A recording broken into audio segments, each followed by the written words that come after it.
ভারপ্রাপ্ত চেয়ারম্যান জনাব তারেক রহমান দীর্ঘ 17 বছর পর দেশে আসতেছে, এই বিষয়ে আপনাদের অনুভূতিটা কি? ধন্যবাদ। বিএনপির ভারপ্রাপ্ত চেয়ারম্যান, আগামী রাষ্ট্রনায়ক, বাংলা ঢাকার রাজা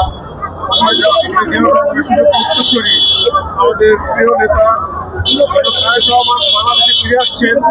আসলে এটা কেমন আনন্দের বিষয়, এটা কিভাবে আপনাদেরকে বুঝাবো? এটা বহিঃপ্রকাশের একটাই মাধ্যম, সেটা হচ্ছে আমরা যেমন মায়েরা 10 মাস 9 দিন একটা বাচ্চা গর্ভে ধারণ করে তার পৃথিবীতে পুষ্টিকর করে যে আনন্দ, আমরা মনে হচ্ছে আমাদের কাছে আজকে আমরা সেই আনন্দ ফিল করতেছি।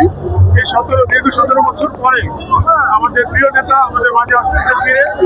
আমরা তার জন্য অনেক আগ্রহে এখানে অপেক্ষা করতেছি। আমরা জানি না তাকে দেখতে পারবো কিনা, তবে সে বাংলাদেশের মাটিতে পা রাখবে, এটাই আমাদের জন্য অনেক কিছু। বেশি কিছু আমাদের দরকার নেই। আজকে আপনার কি ঈদের দিন মনে হচ্ছে? ঈদের দিন, এটাই ঈদের দিন, এটা হচ্ছে প্রকৃত ঈদ। ঈদ হচ্ছে কি? ঈদ মানে হচ্ছে খুশি, ঈদ মানে হচ্ছে আনন্দ।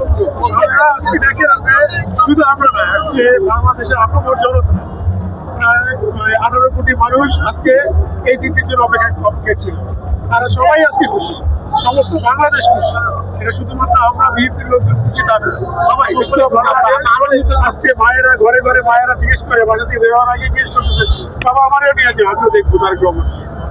এই হচ্ছে আমাদের আপনার পরিচয়টা?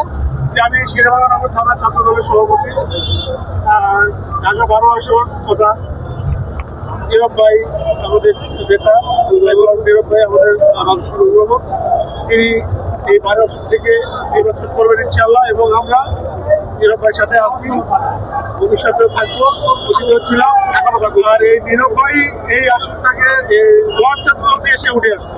সে একদিনে নীরব ভাই না, একদিনে তৈরি হয় নাই। ওই যারা তারা এসে এখানে বসা দিলে আমরা তাকে মেনে নিব। আমাদের একটাই দাবি, আমরা ঢাকা 12 আসনে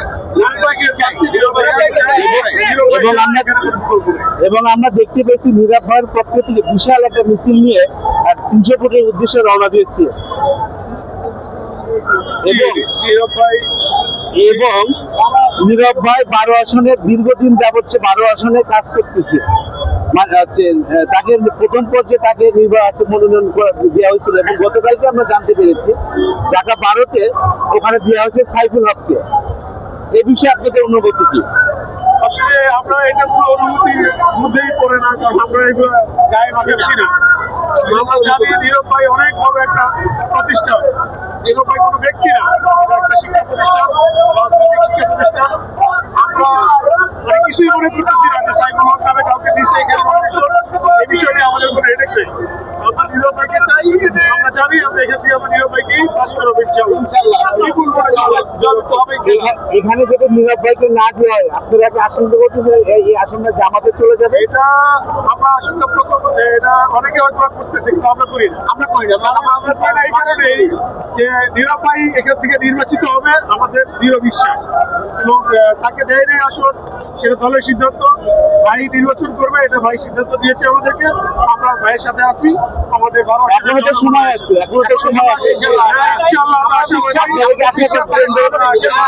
আমরা আশাবাদী আমাদের চেয়ারম্যান মহোদয় দেশে আসছেন ইনশাআল্লাহ। তিনি অবশ্যই ত্যাগের মূল্যায়ন করবে, দল তাকে পুনর্বিবেচনা করবে, পুনর্মূল্যায়ন করবে, এটা আমাদের দৃঢ় বিশ্বাস।